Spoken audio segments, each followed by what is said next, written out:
إزاي نعمل إعادة برمجة للمخ. في تقنيات أنت عارف مش هتبطل ده، دي إعادة برمجة للمخ، وده محتاج تقنيات عملية مثبتة. في تقنية اللي هي 90 يوم اللي هي روبوت.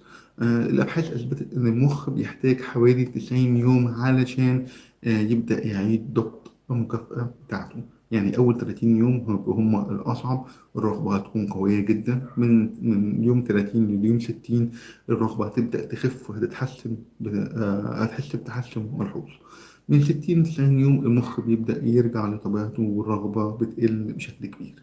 ما تستسلمش، أول 30 يوم دول أصعب فترة، لكن بعدها الدنيا بتبقى سهلة.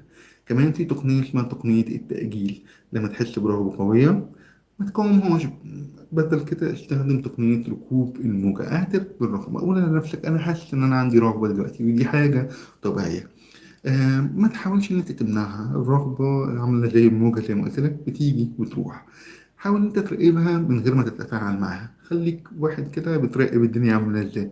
ما تشاركش، اصبر من 10 ل 15 دقيقة، الرغبة هتخف أو هتروح لوحدها من نفسها. يعني في حقيقة مهمة برضو إن الرغبة القوية قوي بتستمر من 5 ل 15 دقيقة، بس لو قدرت إن تعدي الفترة دي هتكسب المعركة 100%. كمان تقنية استبدال الأفكار. لما تيجي الأفكار الإباحية في دماغك ما تحاربهاش على طول. كل ما تحاول إن أنت ما تفكرش في حاجة بتفكر فيها. جرب أنت دلوقتي كده وأنت بتتفرج عليا، ما تفكرش في الوردي وصل لك إيه. بدل كده استبدل الفكرة بحاجة تانية، فكر في هدفك، فكر في حلمك، في إنجاز أنت عايز تحققه. استخدم جملة قوة. قول مثلا، احفظ مثلا كلمة حاجة تقولها لنفسك. أنا أقوى من كده، أنا بختار حريتي.